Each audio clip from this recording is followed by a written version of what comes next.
The Figure 4 Online Studios in beautiful Bothell, Washington, exclusively at WrestlingObserver.com. You're listening to the Bryan and Vinny Show with your hosts, Brian Alvarez and Big Vinny V. Bryan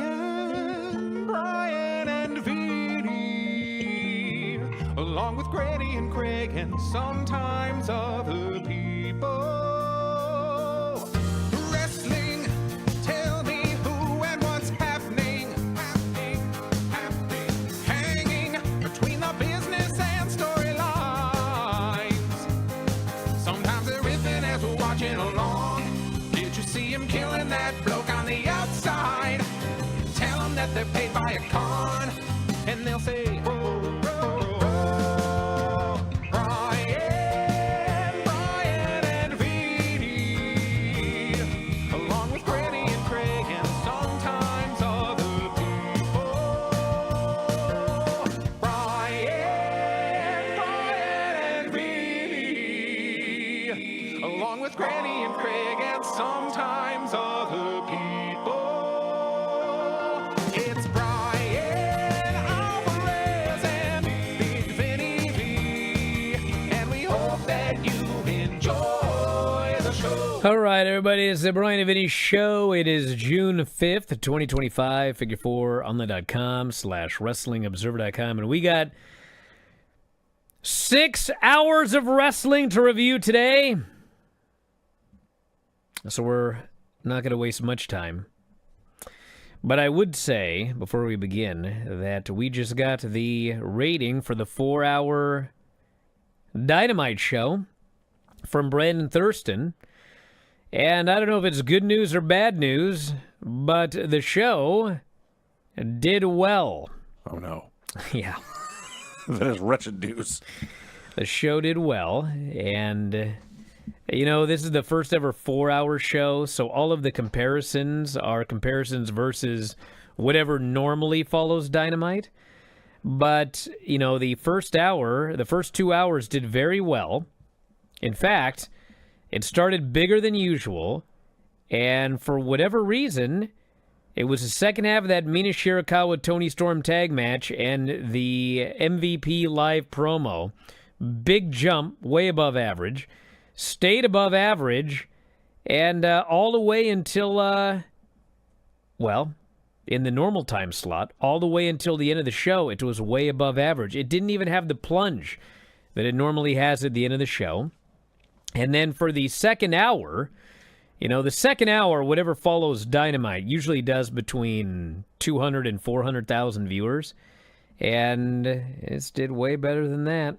So it was above the time slot average all the way until 11:30, and then the last half hour was only slightly below what is normally done in that time slot. So here's the thing. They're going to look at these numbers, and who knows? Maybe they'll decide maybe the best course of action is to go 4 hours every Wednesday.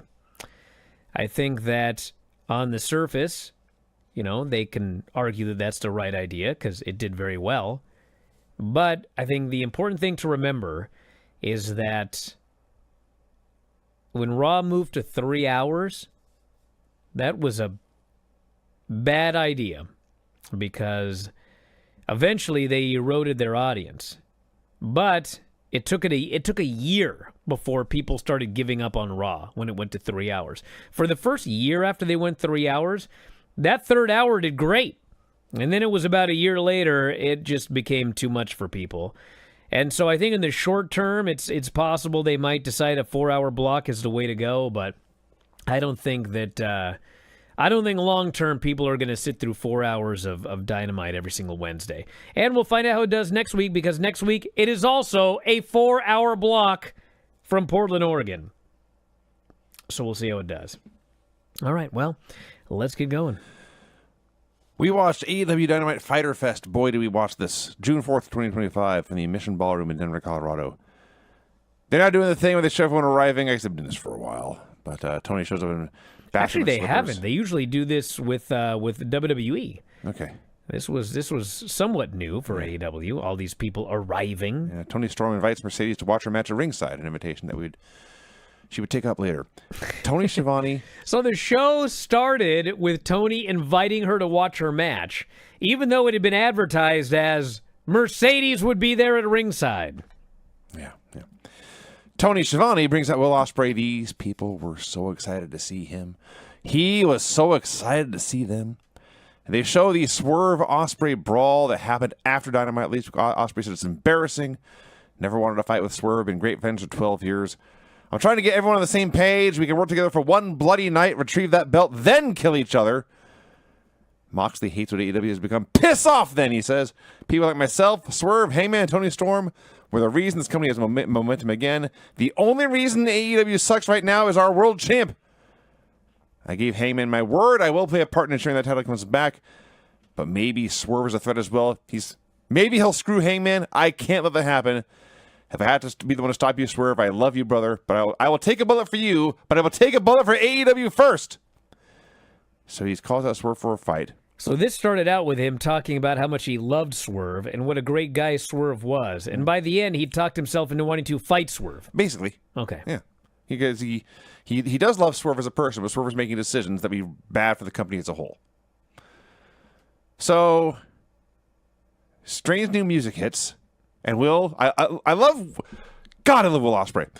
But he acts like a normal human would. Music plays, he just notices, says, who's this? Turns to Schiavone, I'm sorry, Tony. Out comes Crew. I'm not joking. Leo Rush and Action Andretti interrupt Will Ospreay. Now I can say burying these guys for as long as they've been a team. And maybe some people think we're a little harsh, a little over the top, being negative on them. Dude, they came out. Crowd's never seen these guys before in their life. They're going, what? And they're trying. Their promo is fine. It's actually probably pretty good. And they're insulting Will, challenging him to a match. And Will says, I've got my fake tan. I've got my crime fighting pants. Does anyone want to see a Will Ospreay match tonight? And he says, I'll see you next week, Sunshine. Swerve, I'll see you next week. And I'll see you guys later tonight. So we just did Double or Nothing. And there was great debate over who should win, Will Ospreay or Hangman Page. And I was strongly in the Will Ospreay camp. And after watching this promo, I'm like, screw All In and Double or Nothing. Why has Will Ospreay not been champion for the past 6 months? He's better than everyone at everything. Well, Vinny, I don't know if people are going to want to hear this, but the fact is, this recent turnaround of AEW has all happened with Moxley as champion and multiple babyfaces trying to take him out. So that's worked. As much as people say they hate the Death Riders, hey, somebody's going to beat him at some point, but the idea of a heel champion that you pay to see beaten, it's working. Right. That's why. Will Ospreay is awesome. That's just the point I want to make. He's just the best. But you know what? So's the fucking Hangman. Ospreay is awesome-er. All right. Well, that's your opinion. It is my opinion. It's my opinion, but there's no margin for error in my opinion. I'm convinced of that. Mark Briscoe is the same promo where he says, Mox choked me out. My 5-year-old asked if I quit, so I need another match against Moxley to prove I never quit. They do this match. It's a fun brawl. I think my favorite was, I'm not even sure Mark planned on doing this, but they end up like caught in the ropes, and Mark does like a funky stunner on the apron with Moxley caught up in the ropes. And Mox sells this by tumbling to the floor, looking around and saying, what the fuck was that? Well, after that. So Briscoe's bleeding, of course, and Moxley's working it over, and Wheeler Yuta's interfering, and Marina's interfering. Yuta's getting more heat than either guy in the match. I think Taz said something like Yuta getting no love here in Cannabis Central. And then Mark gets the J Driller for 2. First time he was kicked out of that move in AEW. And then Mox gets the curb stomp and goes back to the choke. And the referee stops the match again. So Mark accomplished nothing. Yeah, I don't know. The match was fun. I'm not sure what the idea is with this Mark Briscoe brother, but everybody loves him. Everybody wants to see him win. It's kind of like AR Fox, except, Mark Briscoe's significantly bigger star. But he's great every time he's out there, and then he just goes out and he always loses. And, he got choked out. He did that great promo about how sad his son was that his father quit. He had to prove to his son he wasn't a quitter, And the follow-up is he gets choked out again. Yeah. Where are we going here? This is an odd way to book Mark Briscoe. An odd way to get heat. Because I don't picture him getting a championship match against Jon Moxley out of this. Nor even another match. I think maybe you should just pin the guy. I don't think you need to choke him out again. But they want to build heat on Moxley into the pay-per-view, so I guess that's the idea here. Got heat with me, so there you go. A Mystico video package is great, of course, and he returns for next week's 4-hour show. Toni Storm and Mina Shirakawa versus Julia Hart and Sky Blue. I don't care about this match at all. I'm going to talk about Mercedes Moné at ringside with, as Taz put it, a shoot steak. Did you see the picture Mercedes took of herself and her steak and posted on social media? I did not. This steak is more cooked than any washed-up wrestler you ever saw. Did your wife order it? This may have been too cooked for her. Wow. It was brown like an oak tree. And Mercedes, like, she's looking up in the ring, is like sneering at Mina. I swear to God, she looked down at her plate and sneered more. So they're doing this match, and babyfaces almost kiss, but the heels break it up and everyone boos. And so they do suplexes and shimmy like Eddie Guerrero and they run wild. And Tony gets what they call the TCM chicken wing, I guess. And Sky Blue taps out. I don't think Mercedes ate one bite of her steak the entire night. I don't blame her. But Tony walks down to ringside, grabs this hunk of jerky, and takes a big, giant bite out of it. I swear to God, that was more dangerous than anything she did in the Hollywood ending match. Lexi interviews Ospreay. Hold on a second. Yeah. That's all you have to say about this match is the steak? Yes. Bro. Mina Shirakawa and Toni Storm are the best team. They were fucking great in this match.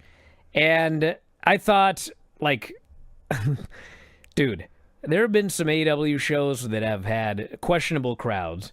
This was not one of them. They loved Tony. They loved Mina. They loved this match. Mina and Tony are so great together. They team like they've been teaming together for 10 years.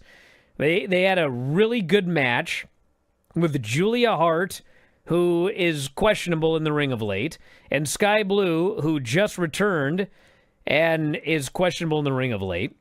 And when this match was over, all I could think was, why don't we have AEW Tag Team Champions, and why aren't they Tony and Mina Shirakawa? No answer. But I thought they were fabulous in this match. Just great. I hope they do more tag matches together. I don't care if they're squashes. I don't care if they beat the Hurt Business, Hurt Syndicate. I thought they were awesome. And they deserve credit for being fabulous in this match. I didn't even mention Mercedes Steak and Wine when I reviewed this yesterday. That's not the story. The story is what a great tag team we had here, yet no women's tag team titles in this company. So Lexi interviews Ospreay. Will Ospreay and Swerve is official for next week in Portland. MJF interrupts, insults him. You can't beat Hangman, he says. All right, that's what Ospreay says to MJF. And anyway, they're going back and forth. And Ospreay brings up MJF brings up Ospreay's son, Harry. So Will grabs him, but the Hurt Syndicate is there to run interference, and Ospreay's too smart to fight. Lashley lingers and looks him up and down, has a smile, and walks away. Ospreay looks very relieved when Lashley walked away. Loud chants for Bobby here in Colorado. I knew we'd get it here. This person says Bryan wants more belts. No, actually, I don't. What I want is women's tag team titles and about 5 fewer men's titles. And we're already getting rid of one because, as they mentioned later, the Okada-Kenny Omega match, we're unifying those titles. Or at the very least, one man's going to have 2 of the belts. But it's winner take all. So we don't need 75 secondary men's titles here in this company. We don't need to see the Ring of Honor titles, the CMLL titles, the New Japan titles. We don't need to see all those on television. We need a men's main title, a men's secondary title, a women's main title. I don't even think you need a women's secondary title, but we have multiple. And we do need women's tag team championships. That's what we need. So the Hurt Syndicate do a promo, a recap of MJF submitting his position in the group, helping them beat Dustin and Sammy at the pay-per-view. There's more chance for Bobby, MVP asked them to chant for Shelton, and they do. He asked for chants for Max. They all boo him, and Max is pissed. But then Bobby gives Denver the thumbs down, and OT now lives in Texas. And there's a total heel promo tonight, obviously. And MVP says Shelton and Bobby are the best team in the universe. Where are the best tag teams to challenge these champions? Max says, I want gold, which means, unfortunately, I have to wrestle more often. He brings up Mexico and the supposed top guy, Mystico. He can't be the best wrestler in the world because I am. Notes he is the youngest foreigner ever to sell out Arena Mexico. He plugs Happy Gilmore, too. And when I heard he was in this movie, I thought, well, of course, there's no better guy to play an obnoxious country club prick than MJF. No, he's playing Happy Gilmore's kid. One of his kids, I believe. One of them, yes. He's apparently a babyface character. That caught me off guard. Well, we don't know if one of his kids... Maxwell Jacob Friedman is his mother and father's child. Doesn't make him a babyface. He could be a heel Gilmore. I guess. Yes. Yeah. He promises to watch Mystico's match next week. If you impress me, maybe I'll let you wrestle me at Grand Slam Mexico. Outcome, Speedball, Kevin Knight, and Commander, or as MVP dubbed them, White Shonuff, Bruce Leroy, and Blue Ranger. And I laughed. So someone in here... Speedball dubbed we are a group of international killers, he says. MVP cannot withhold his laughter, just cackling out loud. Hurt Syndicate decline the match for a challenge. They say you can impress us by earning it tonight. I believe the crowd was chanting coward at them. So, remember that guy that insisted to us that the Hurt Syndicate were actually baby faces?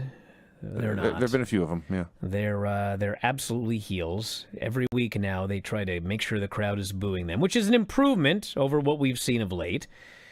I do like that the setup for MJF and Mystico is just MJF wants a match with Mystico because he's renowned in Mexico. Mm-hmm. That will be a fascinating match to watch. And that was that. The segment was fine.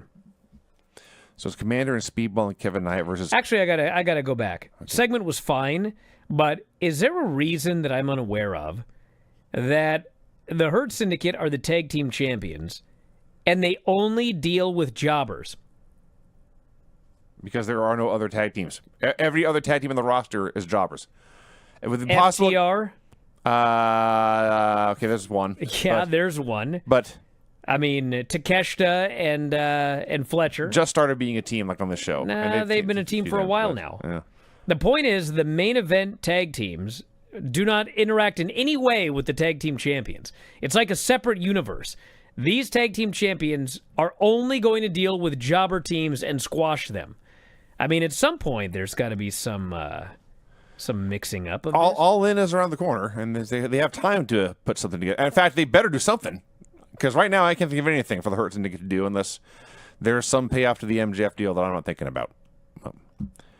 So it's Commander and Speedball and Kevin Knight versus Rush and Dralistico and Beast Mordos. So the biggest problem with the show is that it was 4 hours long. The second biggest problem is that most of the matches were very similar. They were tag teams or trios matches or 8-mans or 4-ways with just chaos and bodies flying everywhere. And party matches are fun, but not when it's like 8 party matches in a row. Yeah, but we hadn't seen 8 yet. This was the first one, and it was fucking awesome. Everybody in this match ruled, including, of all people, Dralistico, who sometimes definitely does not rule.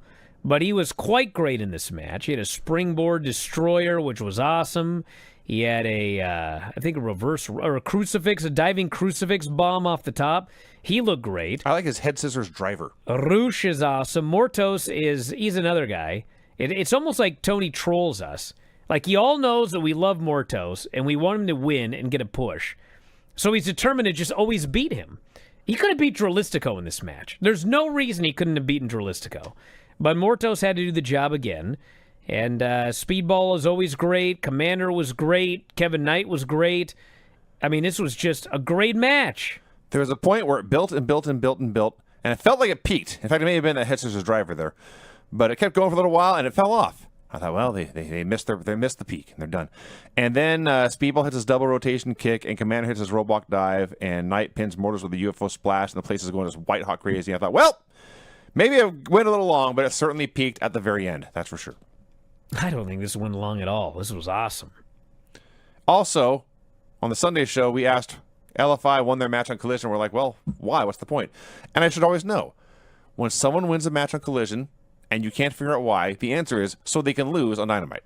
Or the other way around. Often when somebody loses on Dynamite, they are given a win on Collision. Sure. Yeah. To keep the, I don't know why. It doesn't work. I mean, Roosh and Drolistico, LFI, they're not in line for the tag team titles.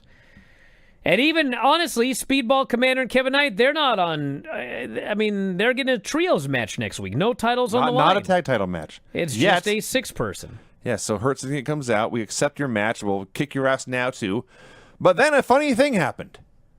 Shelton and Bobby go down there, but Kevin Knight and Speedball kick their ass and send them packing.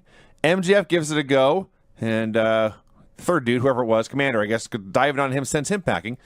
I think this is the first time since Bobby Lashley showed up that anyone has gotten the better of the Hurt Syndicate as a unit.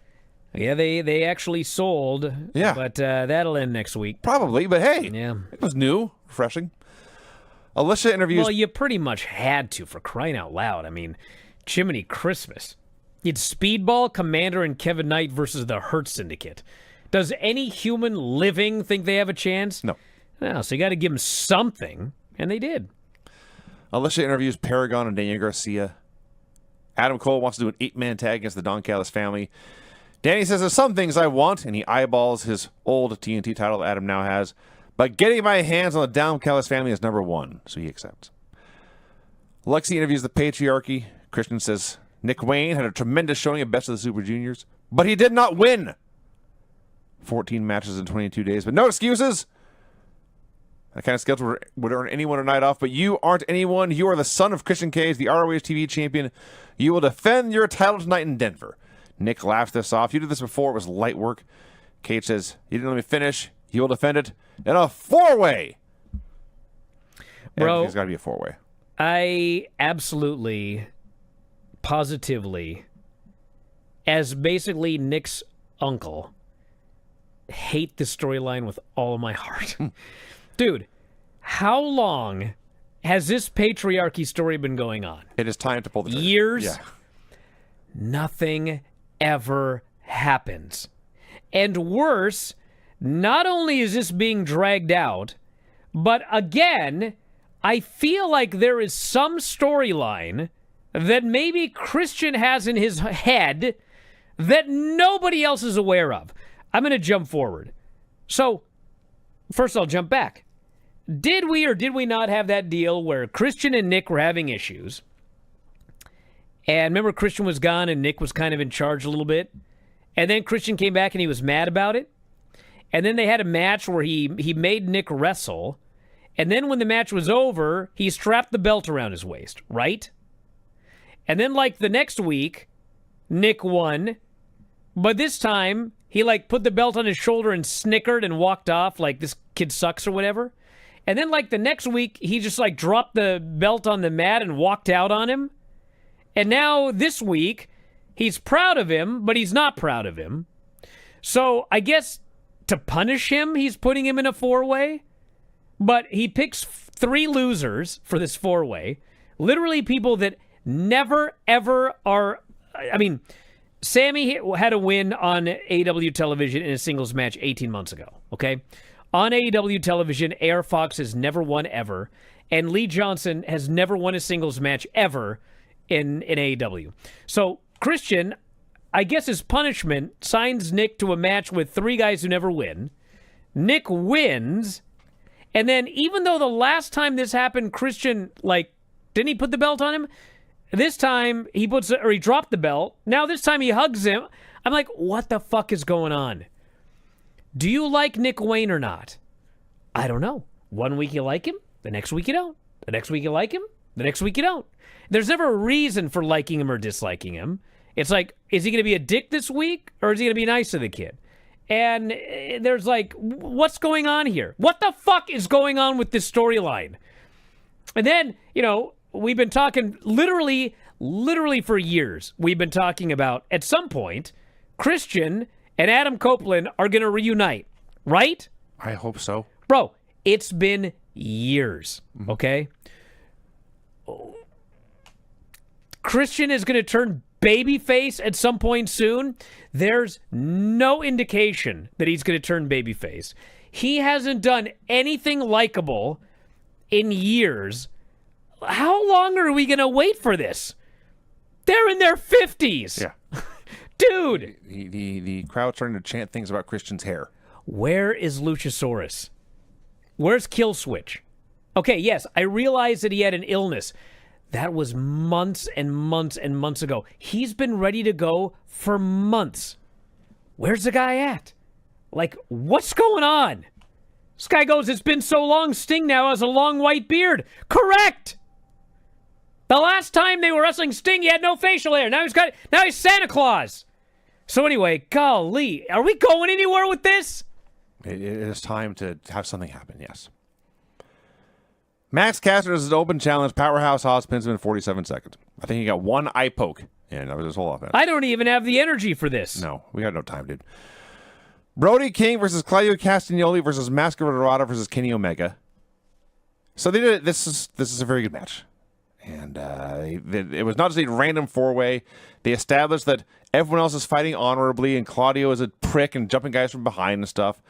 And Brody was a big, scary monster, and they had to do, like, odd bedfellows to cut him off. Like Kenny and Claudio working together to cut Brody off at one point because they had to. And they hit him with like the Doomsday Device uppercut or something, and it was not a good-looking bump for Brody. It looked absolutely no fun. And it turns into a parade of big moves. It's quite great. And Dorada, of all people, is running wild for a while, convincing the people, and this is like 20 minutes in, that he may actually pull off this match and win this championship. And he's shooting stars Claudio on the outside of the ring on one side, and does a Fosbury flop on a Brody on the other side of the ring. And he tries a diving Rana on Kenny Omega, but Kenny catches him and hits the one-winged angel, gets the pin. Excellent finish to a spectacular match. See, this was the first match where I think that had we not just had a party match with Roosh, Mortos, Dralistico, Speedball, Commander, and Kevin Knight, this probably would have been a lot better. But, you know, we'd seen multiple really good to great matches. And by this point, it was kind of feeling like, I thought the match was very good, but I'd seen so much, it was like, it wasn't it wasn't like great. It was just really good. And I think on another show, this probably would have blown people away. Mascara Dorada was freaking awesome in this match. Everybody sold tons for him. It was very good, but we were starting to see a lot. So Kenny goes to leave. Okada interrupts. They brawl. Omega is winning until Okada hits a body shot, working over the diverticulitis. Each guy tries his finish, and Okada flees. So this is the big setup after all these months for this match at All In. Okada just came out and they had a brawl. I kind of figured there might be a little more than this, but this was the setup. And Okada got punched right in the face. And it woke him up after he crumpled.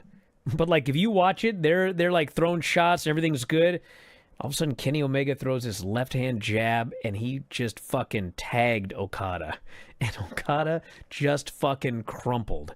And he stayed crumpled, but then he kind of fired up, and he had a little in him, and he went for that Rainmaker, then he avoided it. So it was like he brought some life into him. So maybe that's the secret. You got to, like, hit the guy. You got to stiff him. You got to wake him up. Yeah. Because once Omega woke him up, it was on, brother. So hopefully when they have that match at All In, I don't like see people get hurt. Don't hurt him. But maybe you need to, like, punch him in the mouth at the beginning of the match to, like, get him going. I don't know. A recap of that Eternal Collision segment with FTR and the Luchadors. Ricochet does a promo where he reminds us all he's putting together a faction and he would be watching all night searching for his flunkies. And he mentioned this promo last week on one of these shows, and I said, maybe he'll get crew. Well, that's twice now. He said he's looking for a crew. Yes. And he says this, and then out comes Leo Rush to Russell Wilson. He is getting crew. He might get crew. I talked about this last week, Vinny. He's a geek. Yes. His crew needs to also be geeks. Yeah. And nothing against them, you know, personally or as wrestlers. But dude, like, if you don't think on this show, they're geeks. If you don't think they're geeks, watch this entrance. And they came out earlier. People knew who they were. But, dude, this place was hot for everything. And Will Ospreay comes out, and he's a megastar, and they're on fire. And these dudes come out to silence. And then you know what happened? They had a great match. Well, Ospreay decided, I must make this guy look like a bigger star. I mean, yes. Yeah, okay, yes. The good news is... Someone please sit this guy down. I did write down here, where do we go? Will needs to be more selfish. Yes. It's best for everyone. Why is Lio Rush kicking out of an Oscar? I don't know. I mean, yes, in a vacuum, the match is fun to watch. But this is not the night. Just be a megastar, Will, please. It would be best for everyone. Now, right after... He even says, and I realize what they're doing, but like... When Will Ospreay does a promo and he says to Swerve, I thought I was the guy, but I'm not, and you're not the guy. Hangman is, like, I like it to a degree because you got to get Hangman over as a guy who's going to save the company. But Will Ospreay admitting that he doesn't believe that he's the guy, and then coming out here and going like, not even 50-50, like he gave Lio Rush most of the match. Lio fucking Rush, who's coming out dressed like it's that fucking Mario character, someone told me, not the Goomba, the one with the spikes. Is it a Koopa? Whatever, the Koopa, King Koopa, coming out with these Sonic the Hedgehog outfits. I don't need to see Will Ospreay selling the majority of the match for Lio Rush. Nothing against Lio Rush. But the key is, if you like Lio Rush and you think he's great, and you want him going 60-40 with Will Ospreay, then he should be winning and beating people and push like somebody. Not coming out here and maybe going 50-50 with Top Flight, who are also jobbers, in a feud that neither team even, no one won the feud. Remember? Dustin and Sammy won the feud. So, yeah, I mean, it was good in a vacuum, but, bro, what the fuck is Will Ospreay doing selling most of the match for Lio Rush? So right after I wrote, Will needs to be more selfish, it's best for everyone, Action Andretti attacked him and laid him out from behind. Yes. Not what I had in mind. Now he needs to go 60-40 with Andretti and make him look like he's the star. Yes. Hangman saves, and he and Ospreay bump fists.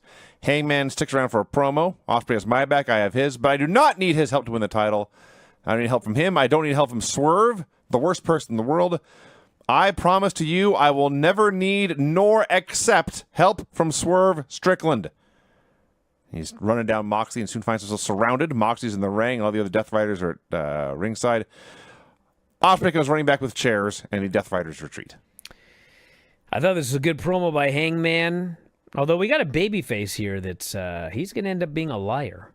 Because I think so. He is going to accept some Unless Swerve helps him behind his back or something. Swerve. That could happen as well. Yeah. But, yeah, this, I could have talked for hours, actually, about Ospreay and Lio Rush, but I'll let it go for now. Well, we have an hour left, and we still have 4 hours wrestling to cover, at least. Lexi interviews the Don Callis family. I cannot do justice to Don Callis' performance here. I will not try. But he's upset with... I've never seen someone so excited about Hechicero, and that includes Bryan Danielson. No, it's not close. He doesn't like Bandito, who has cost him muy dinero. Bandito, he says, go get the Outrunners, who I hate, to face Fletcher, Takeshita, and this man.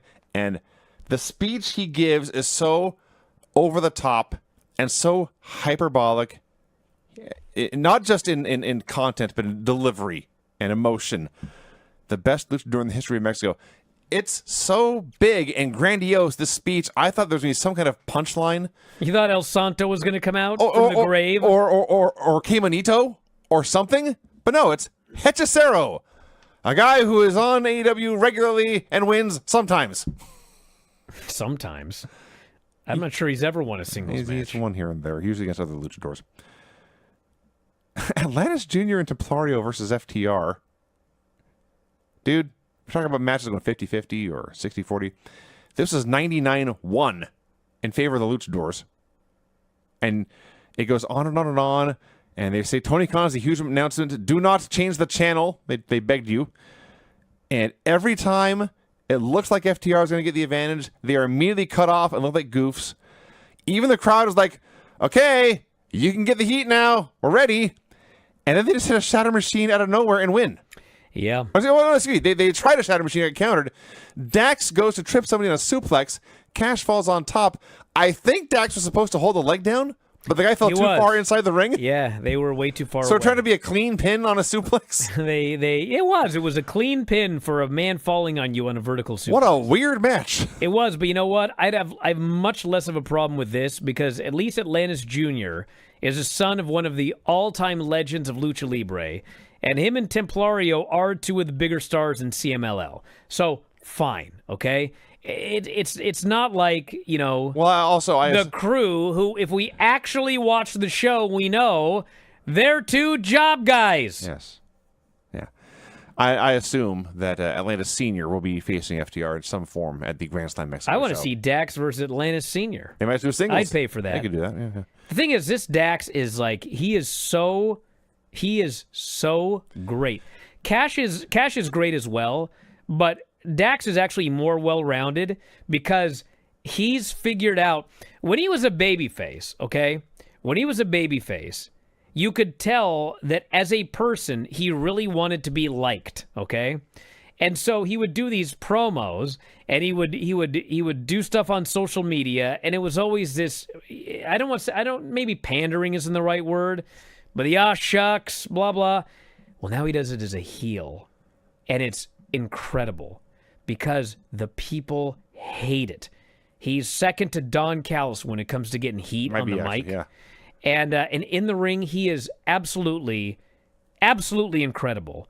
And I thought this was a very, very good match. I actually thought the match would be better than it was. But when it was over, my number one thought was, okay, announcers just said, you have won 5 straight.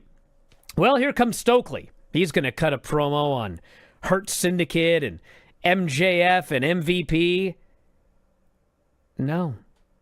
He just cut a promo about how everybody would fall to FTR. He makes no mention of the Hurt Syndicate. He makes no mention of the tag team titles. He makes nothing.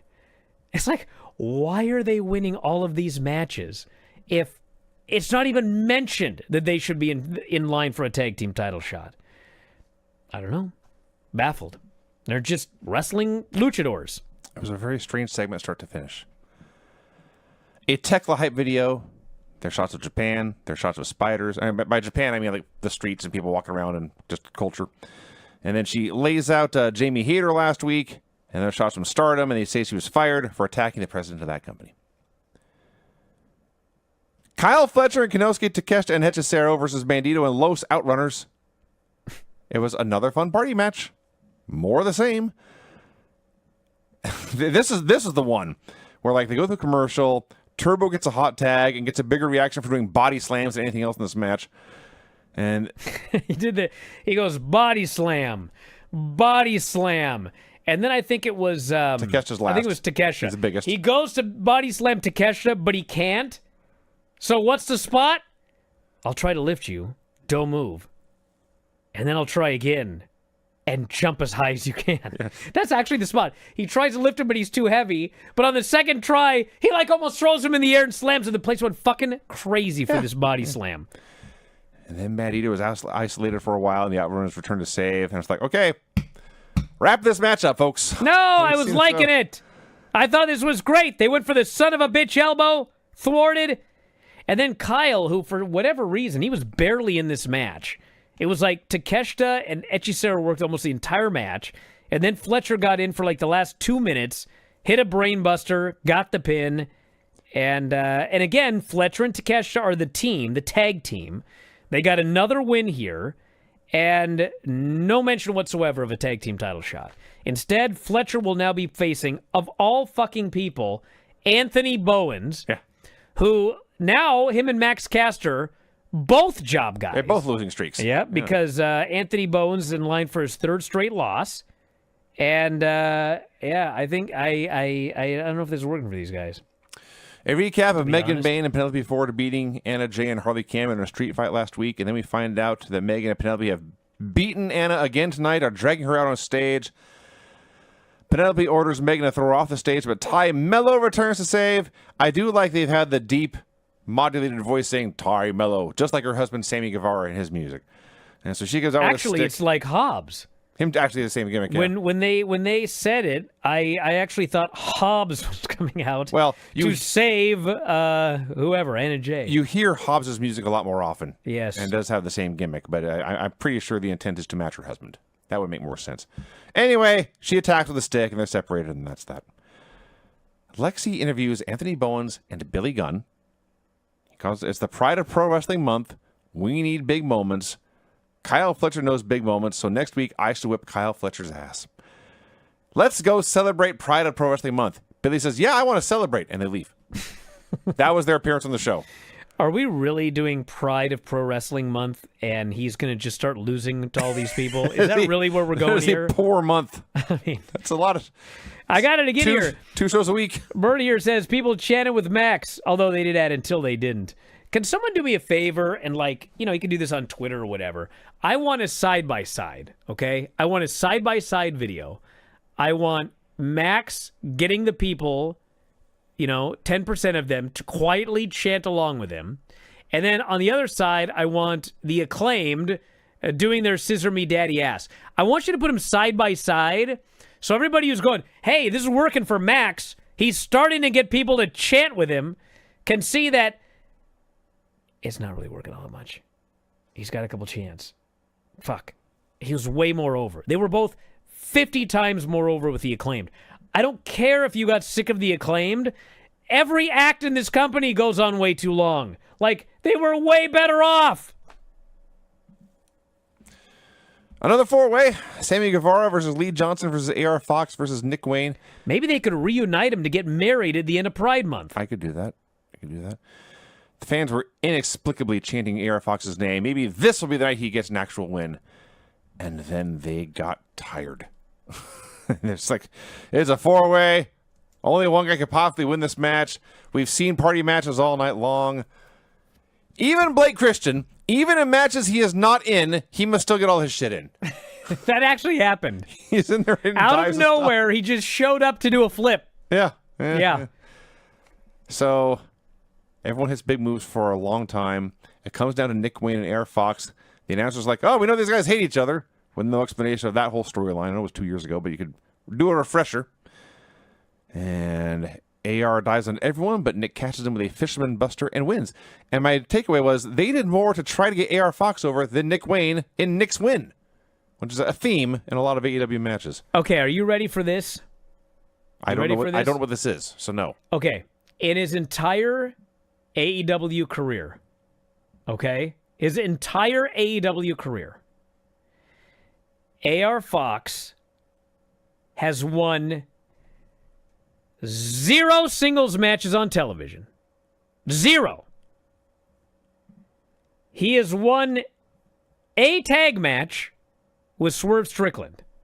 But as far as singles matches, he has won 0 matches ever in his AEW career. Would you like to know how many title shots he's gotten? AR Fox? Yeah. I'll say 5.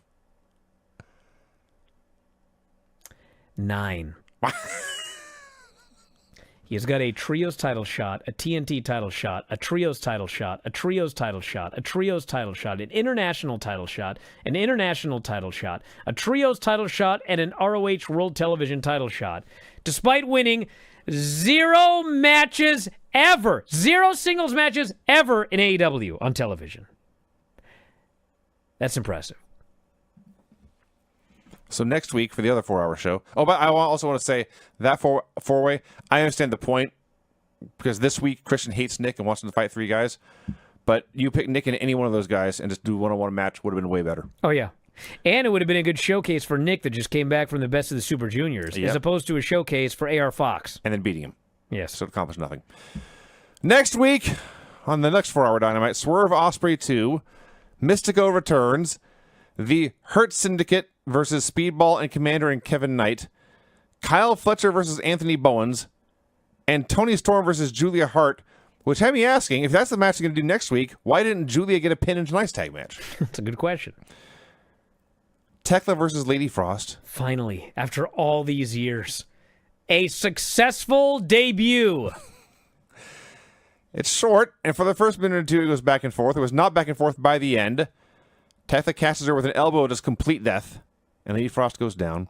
She does her very melodramatic spider pose, hits a big-ass spear, gets a submission hold called the Death Trap, and wins. And then she continues the attack until Queen Aminata saves by throwing shoes at her. Yes, you actually imagined the beginning of this match because it's how it usually works.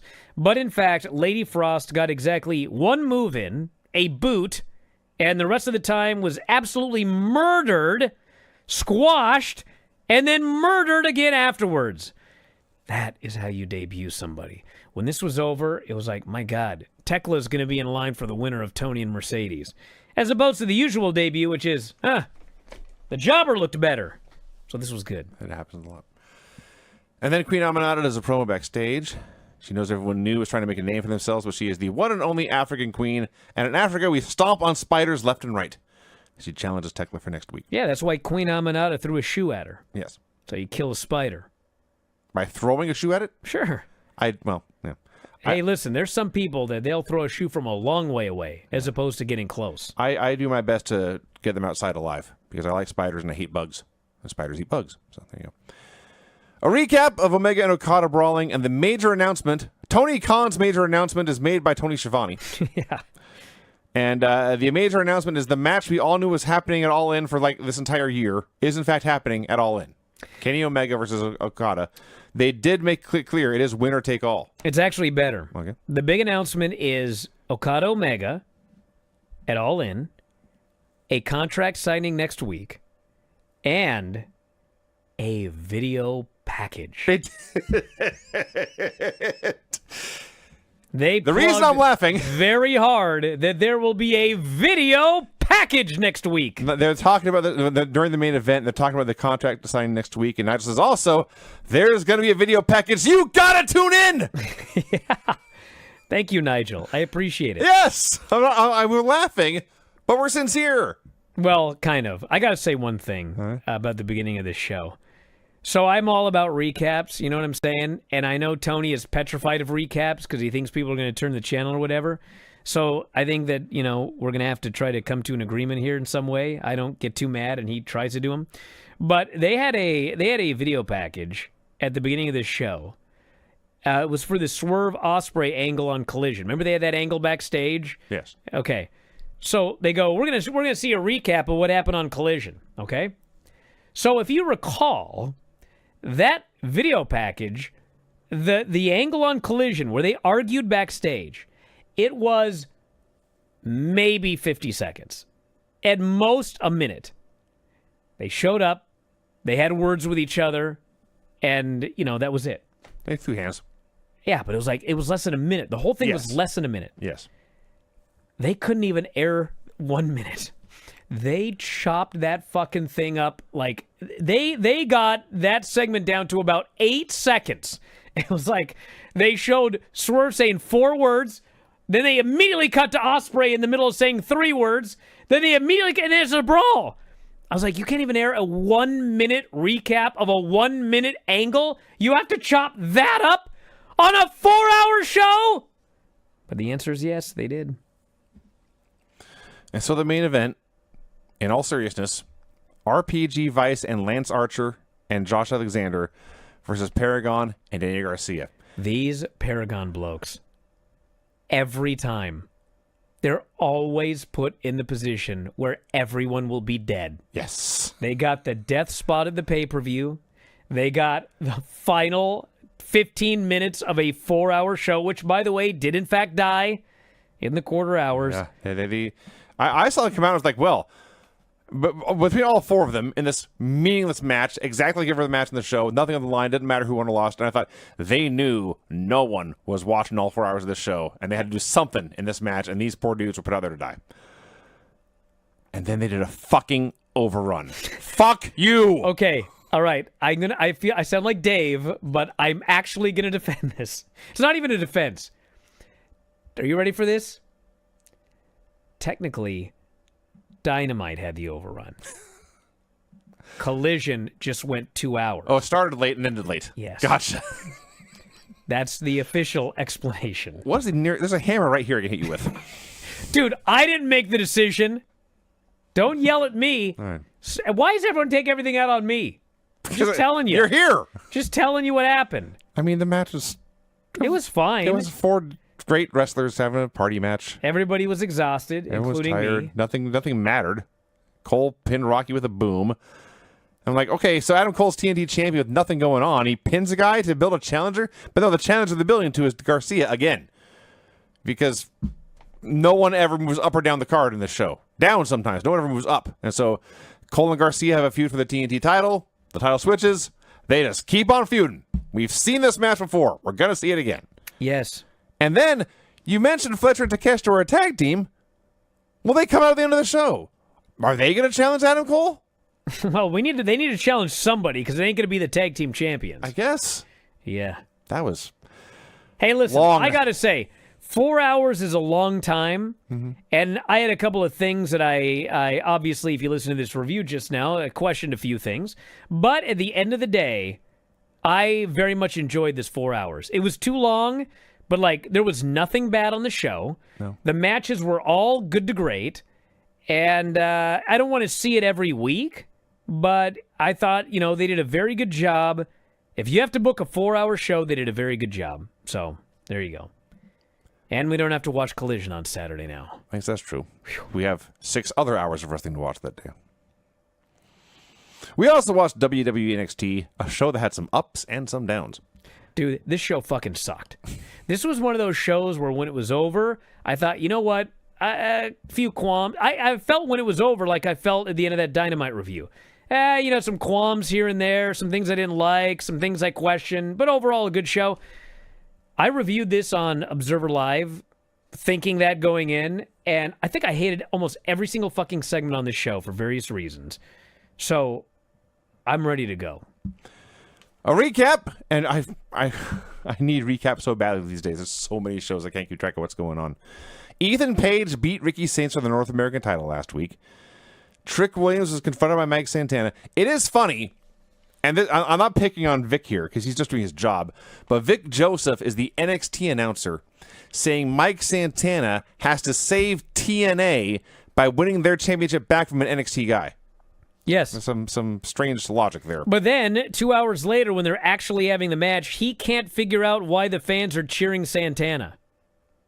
and like everyone's trying to explain it to him. They're like, well, he's a good guy. Trick's a dick. And Corey's like, we're in Orlando. You know that there's other stuff here in Orlando, and there's fans of both promotions here. Vic's just like, he doesn't get it. Does Corey still think they tape in the Impact Zone? Well, I mean, they did for years. I don't think he said now, but his point was, like, for years, this was the home base of TNA, and we got TNA fans here. That is true. And then they recap JC Jane beating Stephanie Vaquer for the women's title, and they treat it like the absolute fucking apocalypse. They're showing these highlights, and it looks like every other highlight package you ever saw, and there's crowd, bodies falling and crowd cheering and music playing, and the referee counts 3. It goes dead silent except for a desolate biting wind, and you hear the announcer say Stephanie Vaquer is the new champion. They show everyone arriving. The show opens with what was supposed to be the North American 4-way summit, although Ray Phoenix, Ethan says, is stuck on a plane and won't even be here tonight. So they go back and forth. I should be celebrating. I should be tap dancing on the memory of Ricky Saints. I got to face you for 3 guys. Then I got to face some Evolved kid. I didn't agree to anything Ricky Saints did. Laredo says Ethan has no huevos. Javon threatens to stick his foot up Ethan's ass. Sean Legacy comes out. Refers to Ethan, Javon, and Laredo. He plugs his match for the WWE Men's Evolved title because there's not enough titles in wrestling these days. Out come the Vanity Project. We'll just swipe right in another fella. This was the beginning of the end for me here. So I'm old. I was not cool when I was young. I get less cool by the year. And I realize this is very much, what's the phrase? The something calling the something other, the hypocrisy. The pot calling the kettle That's black. the one. Yeah, Thank you. These guys were dressed like the biggest dorks. They looked fresh off a trip to JCPenney with their moms. Maybe that's the idea. I don't know.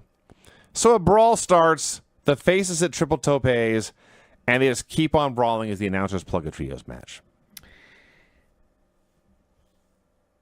This fucking Vanity Project comes out, and there's 3 of them.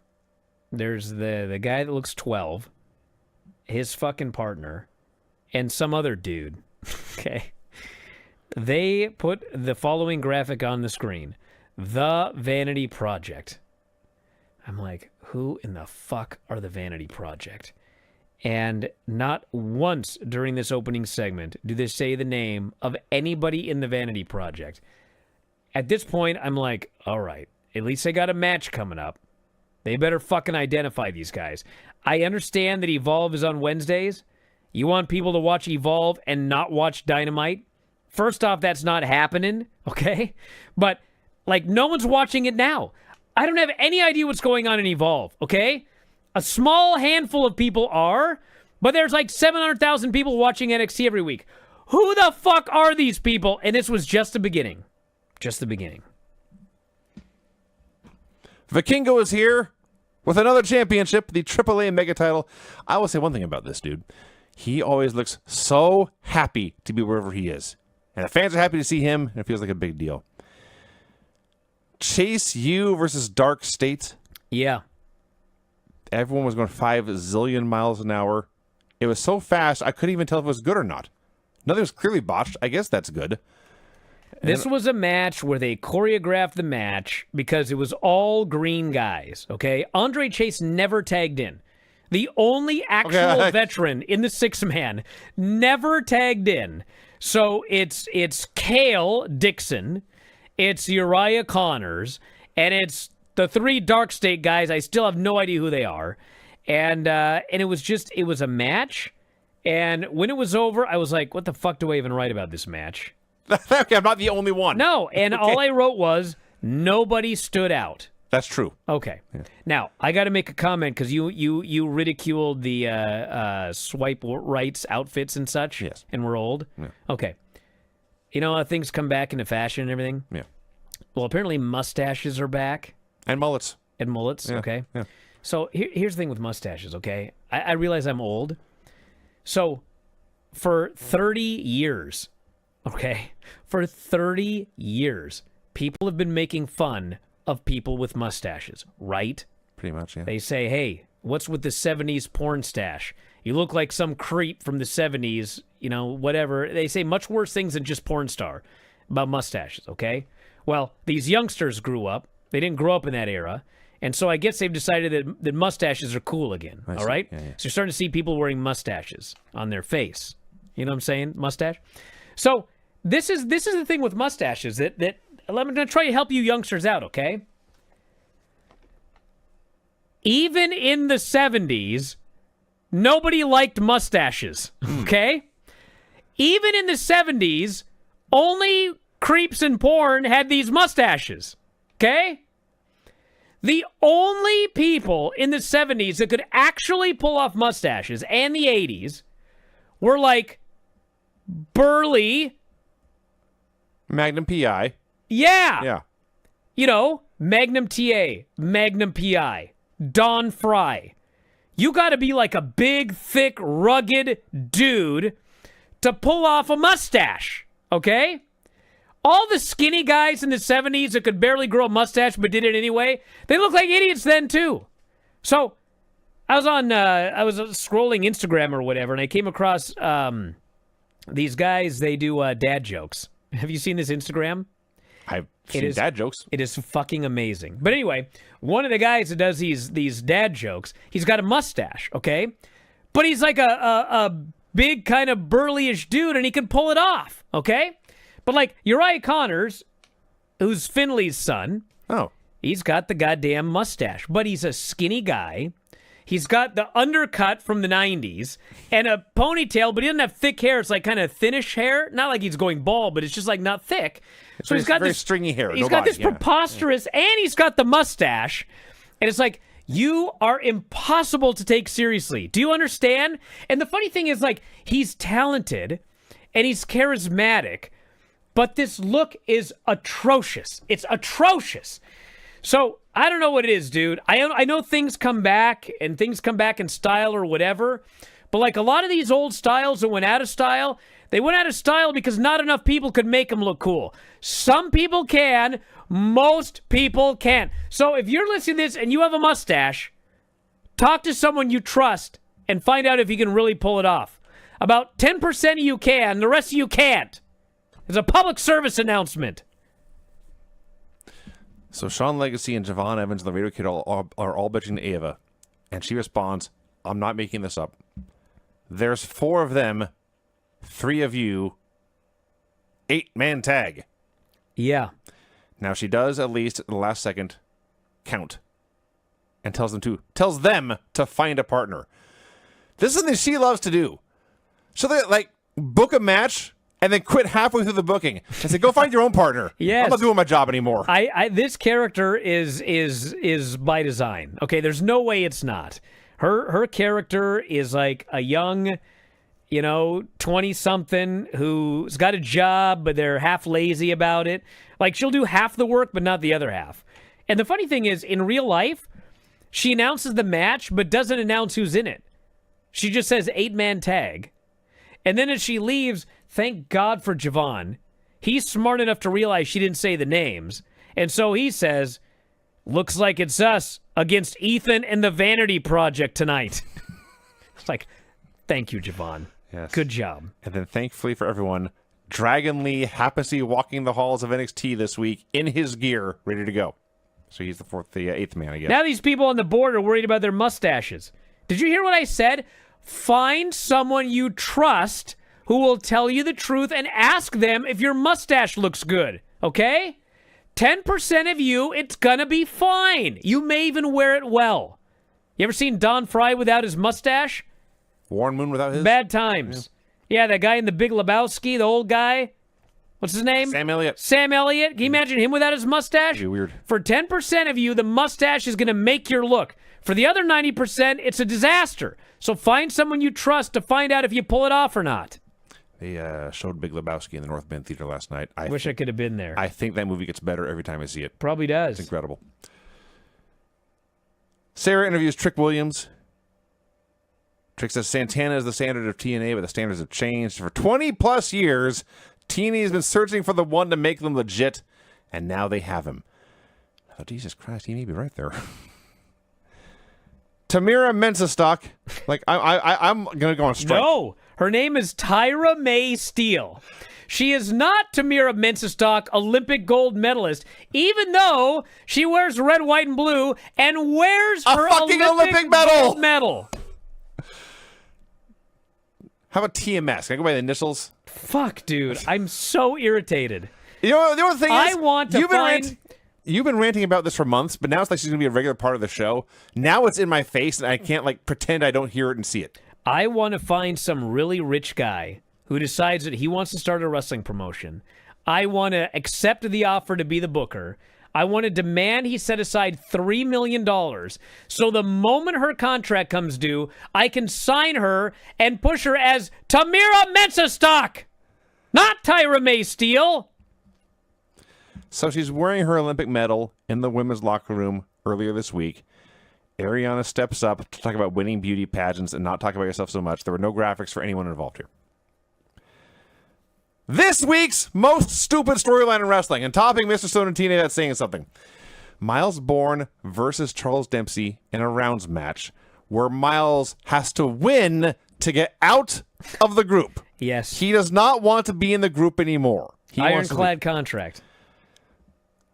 So not only is Tavian Heights in his corner as part of the No Quarter Catch crew, all 4 of them come out together. So Tavion is helping the guy leave? Does that make him a traitor? I think Tavian wants out too, to be fair. I guess. So they're doing the match. It is never not funny watching Miles do Randy Orton cosplay. It's not even the wrestling moves. Watch the way he poses after he hits a shoulder block. Oh, yeah. Watch the way he gets up He off is the a mat. clone. It's eerie. So they do this match. Dempsey gets pinned with a cradle right before the end of the first round. It's 2 falls to a finish. There is only one spit bucket in the No Quarter Catch crew inventory. Tavion and Ren are fighting over it to one corner or the other. The entire second round is during the break. Nothing happens. Yeah. 20 years of UFC on national television, and not once has a round ever had to take place during a commercial break. Yeah. They do this to irritate me. I'm certain. Yes. So round 2 ends. The bell rings. Dempsey throws a knee after the bell. Everyone boos. And then round 3 starts. Dempsey immediately wins the Regalplex. They go to round 4, and they point out, these guys used to be Heritage Cup champions. Now it's Noam Dar. Like, that's right. I know. When they mentioned Noam Dar, I was blown away. He came back, like, won the title, and left back to Scotland. It's like AEW. It was very much an AEW. He showed up, he won, and then he vanished. Yes. Where is he? So the clock is ticking down. We're in the round, and they're trading every cradle you ever saw. I believe Dempsey hit a backslide from hell at one point. And then Miles jumps in the air and strikes him with both feet in the face and pins him. Yes. I need someone to do the research. When was the last time somebody won a match in the WWE umbrella with a standing dropkick? Yeah. That is more old school than anything Dempsey has ever done. I got to say that they openly talk about how Miles works exactly like Randy Orton. The fans all know it. They all chant baby Orton or baby Randy or whatever. And, when it first started, I didn't like it at all. But with each passing week, I'm more and more thinking that this is awesome. Because this is the most important part. He has his own distinct personality. He's partially deaf. He's therefore got a very unique way of speaking because he's deaf. And he's got his own personality. And he comes across as a very genuine, likable person. He's only a Randy Orton clone in how he works. As a person, he's not trying to be Randy.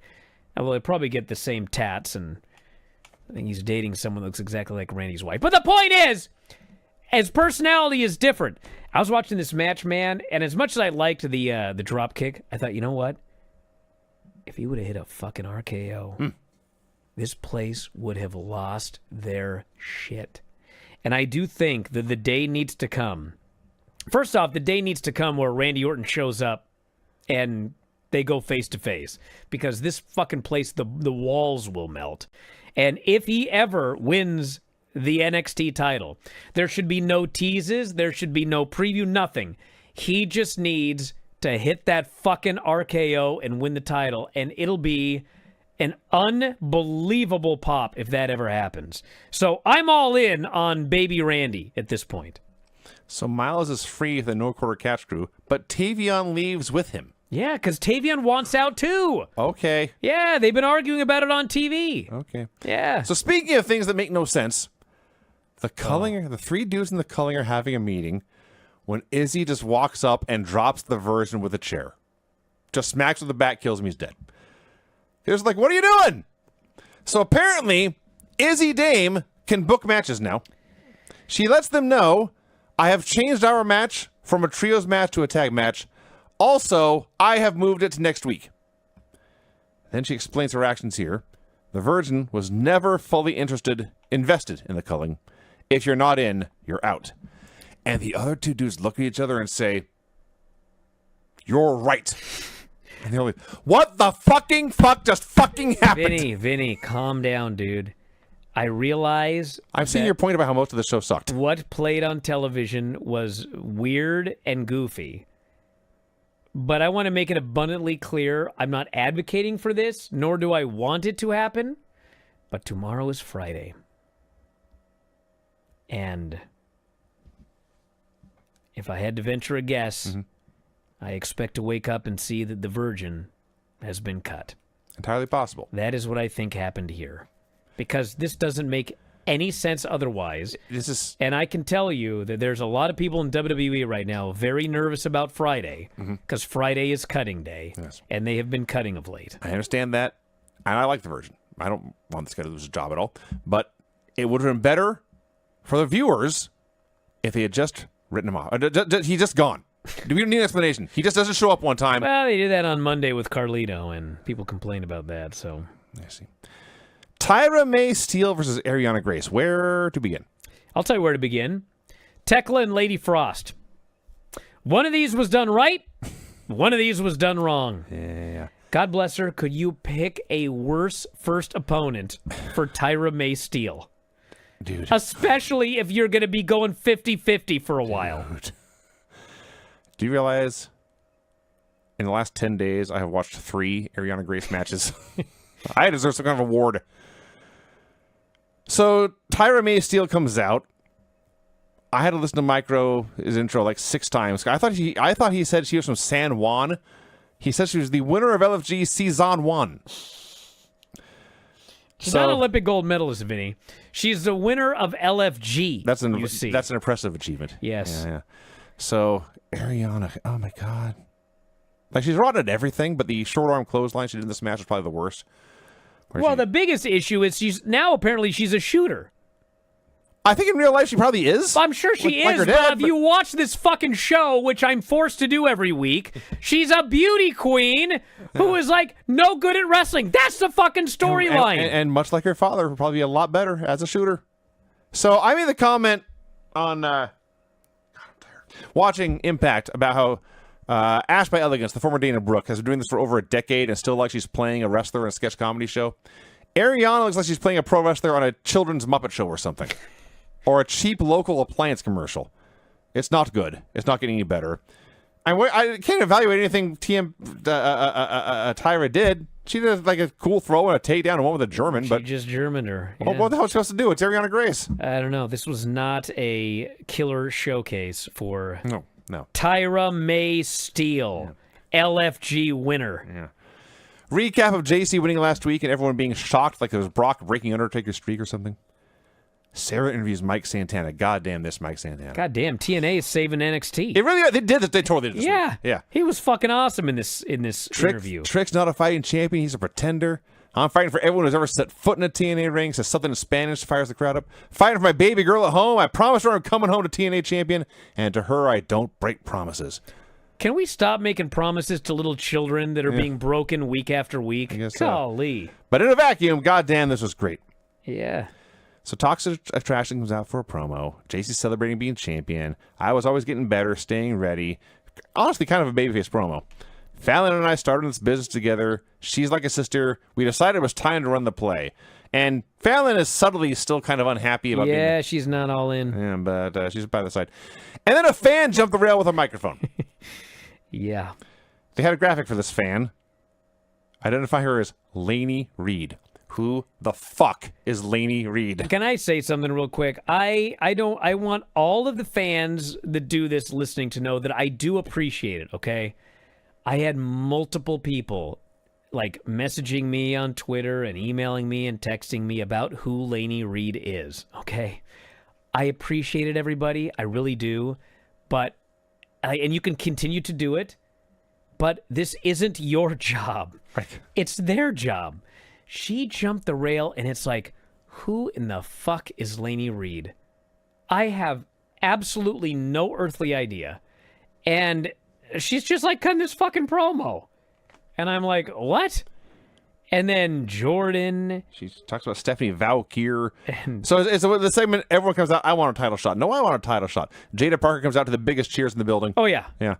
So everyone wants a title shot. It's on purpose now. Yeah. Piss me off. A brawl breaks out. Thea Hale's in there, and the lights go out, and Mary A. May appears in the crow's nest.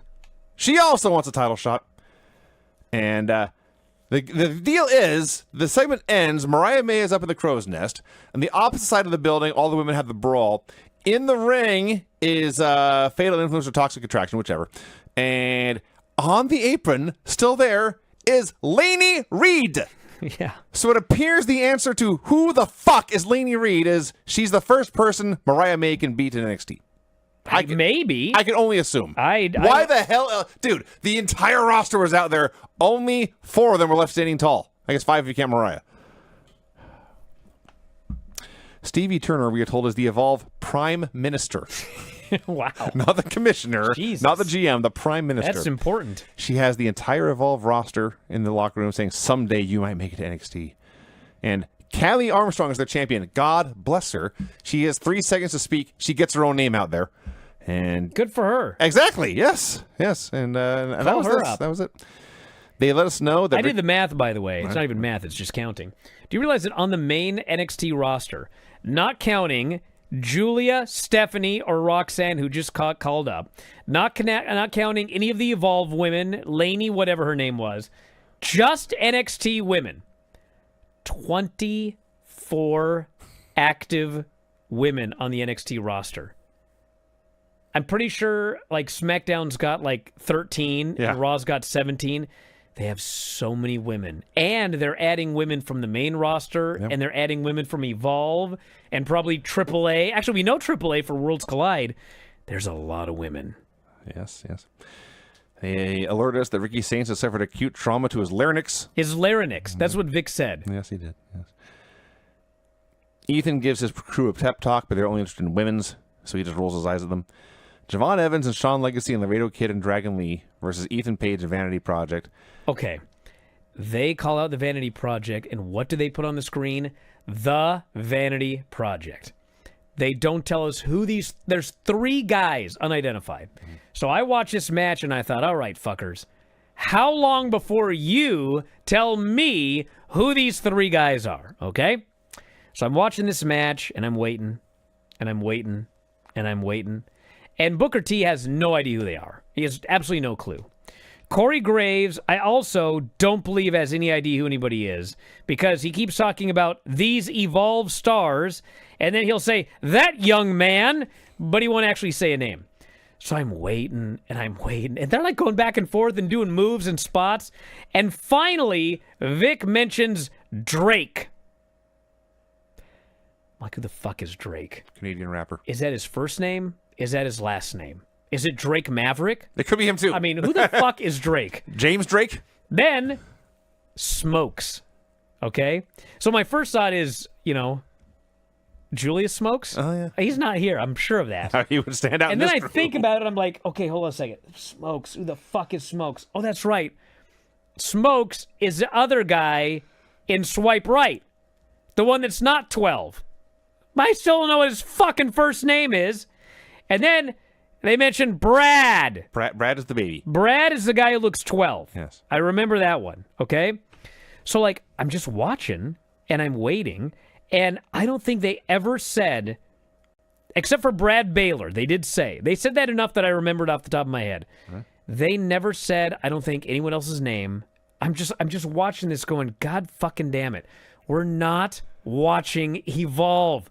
We don't know who these fucking people are. Will you please tell us their names? If we're if we're not supposed to care, fine, okay? If it's just a squash match with 3 nerds and I'm not supposed to care about them or watch Evolve to see them, then fine, don't name them. But if I'm supposed to fucking care, who are they? God damn it.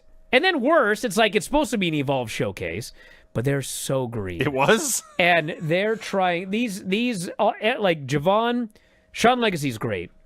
Laredo, Dragon Lee, and Ethan, they're working so hard. And they're trying so hard. But, I mean, Brad Baylor, he's got a good gimmick, but he's lost. Like, he's miles away from the ring when Laredo's trying to do a dive. That was the part, yeah. Yeah, and like Laredo got caught up in the ropes. We got caught up in the ropes. But I watched the replay, and it's like, even if he hadn't, Brad Baylor's like on the other side of the barricade. He got caught in the... Laredo got caught up in the ropes because he was running, and he saw there's no wrestler over there to dive onto, so he like stopped running, and it started again. His timing was all thrown off. Yeah. So they pinned Brad with a hanging stomp, and Dragon Lee hits that in Destino for the win. Why did Dragon Lee win?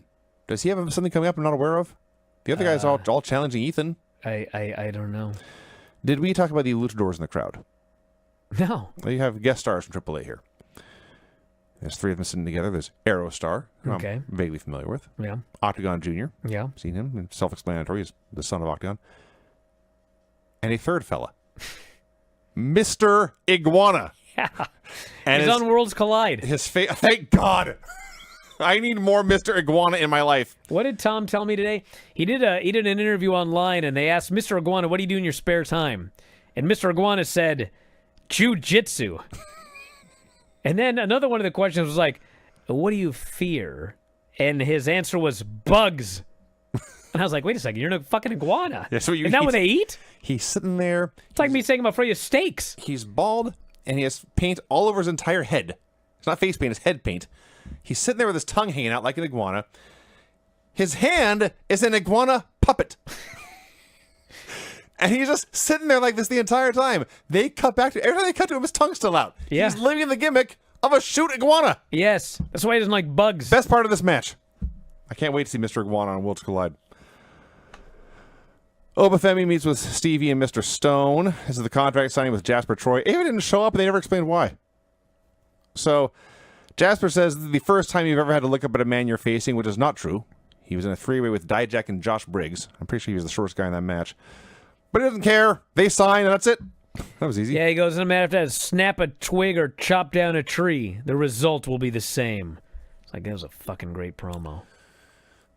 Sol Ruka and Zarya find Tatum Paxley, who appears to be passed out. They try to console her. Izzy Dame tries to recruit her. I don't know why. Who cares? Tony D'Angelo meets with Luca in the kitchen.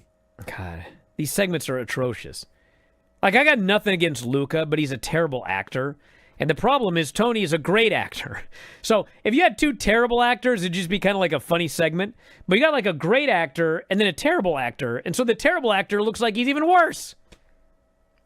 So Luca got there in a match against High Rise. And he explains they try to take you out and then Wesley beat you in a match.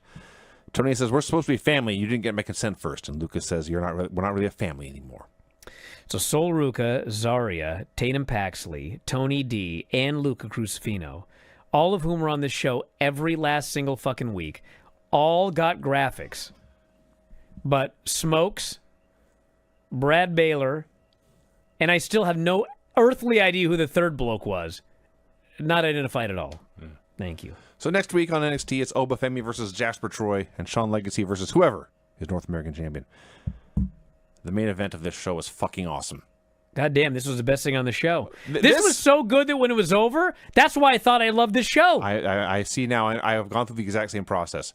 This is a horrible show with a fucking awesome main event. A great main event. God damn. Mike Santana versus Trick Williams for the TNA title. Elias in the crowd. He's challenging whoever's champion on Against All Odds tomorrow night, Friday night. Yes. It is a TNA title match. They should have brought in Mackenzie Mitchell to do ring announcing and a TNA ref. Crowd's crazy hot for everything. They're chanting Santana's name. They're booing Trick Williams finally. Yes. Trick is feeling it. And maybe feeling it a little too much. Because something very early went wrong and they covered it great.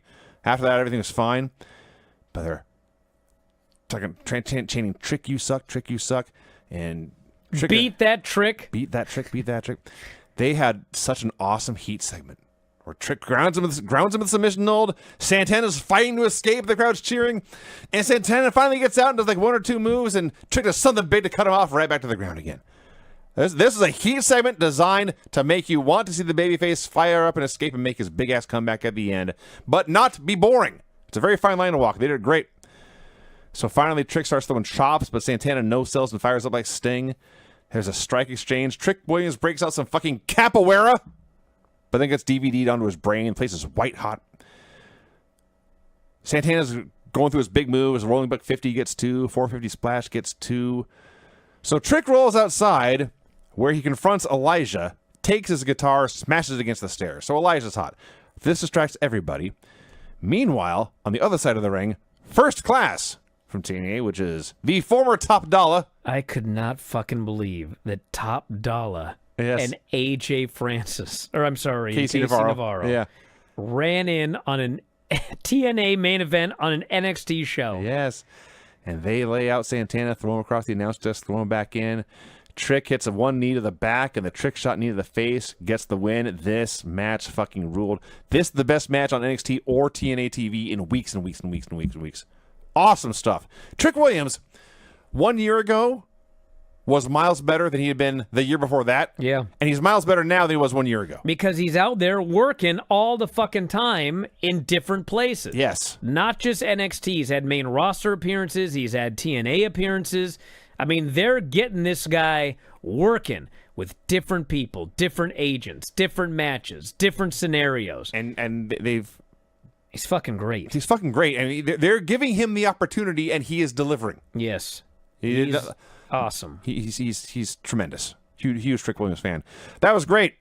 I mean, I'm the first hour and 45 minutes of that show was brutally bad, but I want to give it a thumbs up just because the main event was so good.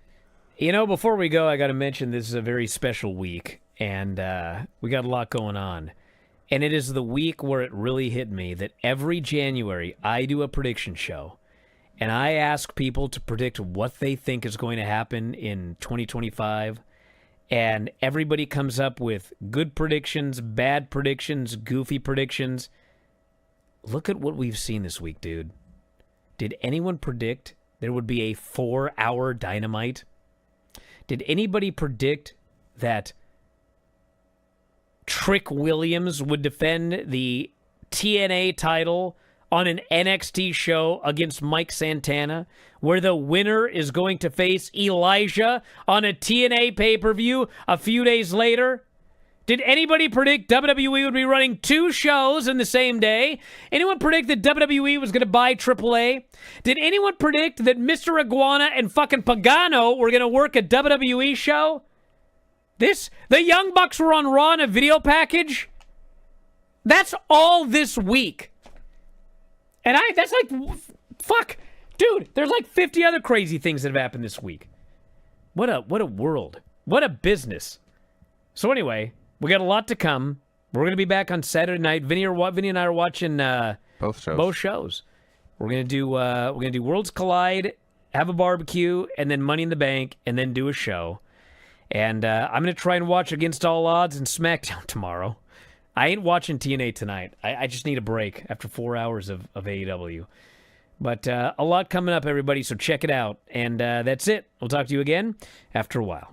Adios.